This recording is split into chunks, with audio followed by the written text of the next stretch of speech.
G'day, welcome to The Daily. My name is Brendan Malone. Last week there was a viral video that was creating a bit of a storm on social media by a spoken word poet by the name of Prince Ea. I think I'm pronouncing that right, Ea.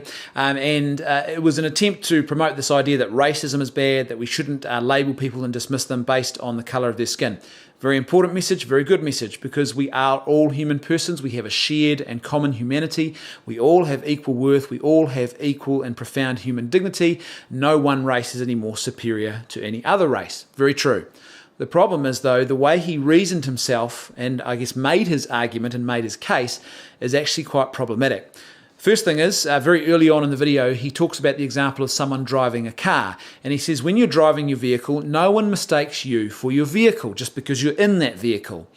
And then he says, basically, your body is just like that car. It's a vehicle that you drive, and it shouldn't be mistaken for who you are. It's not really part of who you are. It's just a machine or a vehicle that you use to get about the world.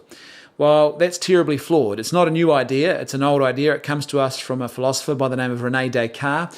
It is known as Cartesian dualism, and it's this idea that your body is not really part of who you are. It's just a machine that you operate in the material world.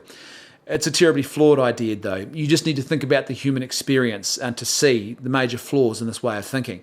So if you were to play tennis with someone, you don't talk about and think about that experience in terms like my body played tennis with Janice's body, or my body shook hands with Bob's body. Instead, you say, I played tennis with Janice, or I played tennis, or I shook Bob's hand.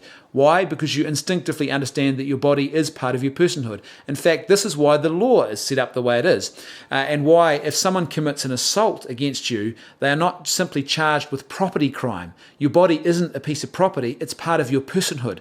So if someone commits an assault against you, they are charged with a crime against your personhood, with a crime against persons, and it's treated as being far more seriously because of that fact. So to suggest that your body isn't part of your personhood, I think is not only flawed, it's actually quite dangerous, and it leads to all sorts of wrong assumptions and then some bad behaviour effectively for people who mistakenly think that their body doesn't really matter or is not part of who they are. It can lead to some really terrible mistakes in the way that you live out your life. And this leads to the other big flaw in the video, is basically his suggestion that because we're not really bodies, there is no real difference here. Well, I would argue that's not really what tolerance and respect for racial diversity is all about. There is actually diversity. It is a real thing, despite what he claims. At one point, he suggests that he might believe that race was only invented in the 1500s. I think that's a terribly flawed way of looking at history, and it just isn't a valid claim.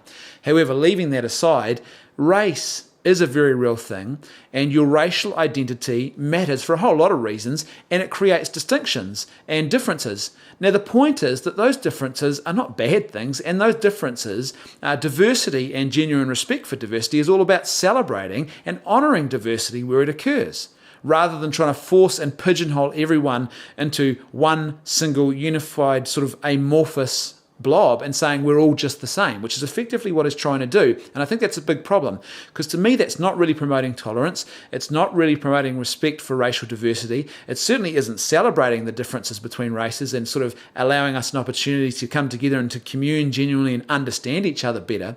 It's just implying or creating an idea that basically human beings are nothing more than a sort of one big large collective where we don't really have any sort of identity or difference between us. And clearly that's not true.